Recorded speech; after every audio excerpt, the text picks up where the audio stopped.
Hello again.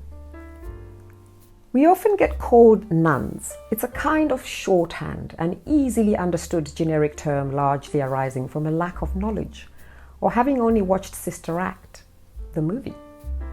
Nuns lead enclosed lives and rarely leave their monasteries, whereas sisters express their vocation by being active in the communities.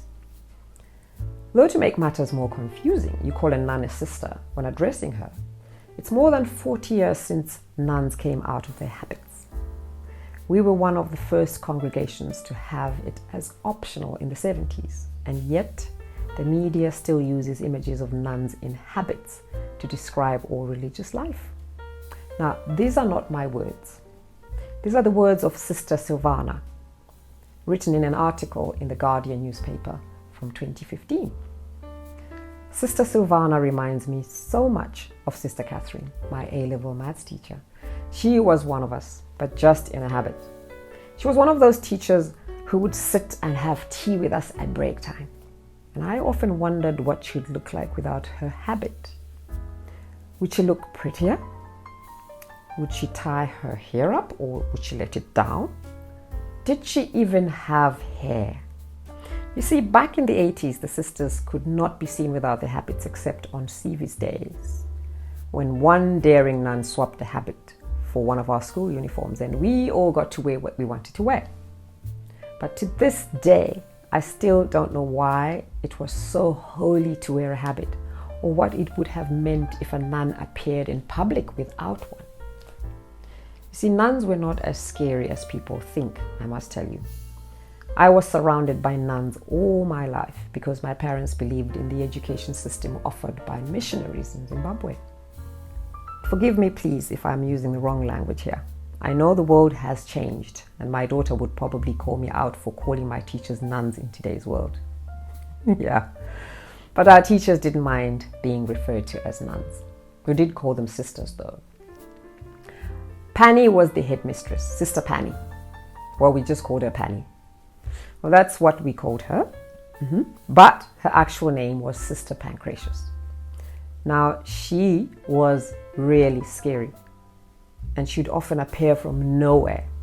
We always had to make sure that we are at our best behavior at school. Well, some of us anyway. Then there was Sister Octavia, affectionately known as Oki, my O-level maths teacher. She was even more scary. This one rarely smiled. She was a great teacher, but she really made us believe that being a nun meant you had to inflict fear on teenagers and make them dread going to school. Well, I did get an A for my O-level maths thanks to Oki. Yeah. We really believed these names like Pancratius and Octavia were the names the nuns were given at birth. But we later learned that they got these names when they joined the Dominican order, which meant that all the nuns I met on my scholarly journey with names like Maria, Paulette, Virginia were not who they were born as. Now, going back to Sister Silvana, as I read the article in The Guardian with stories from different nuns all over the world, I can't help thinking why the nuns who taught us became nuns, because some of the nuns I met in primary school were so cruel and mean. I mean, we were all under 12 in that school, and yet we would be sent to the fields at 4 a.m. because we'd spoken or made noise after lights out.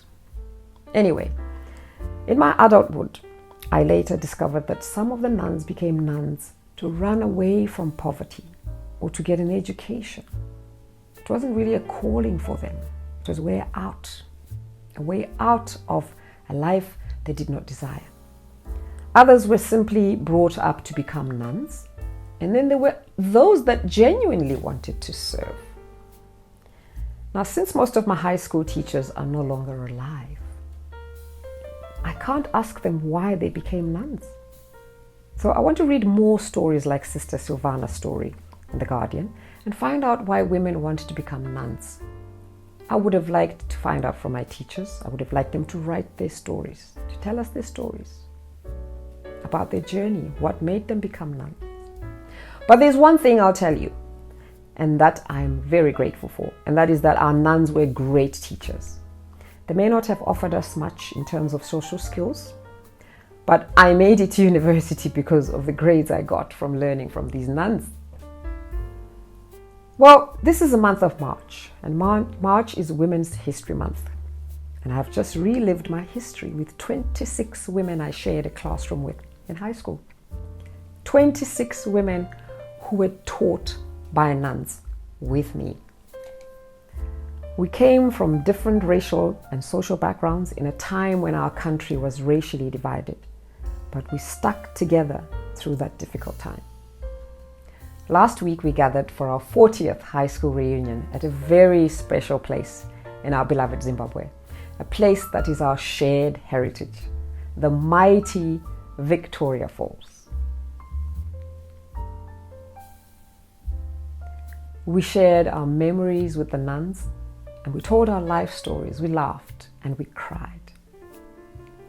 Today I'm honoring these 26 women and the nuns who taught us. These women reminded me of why I connected with all of them in high school, how we were all different but very similar in many ways. To the class of 1983.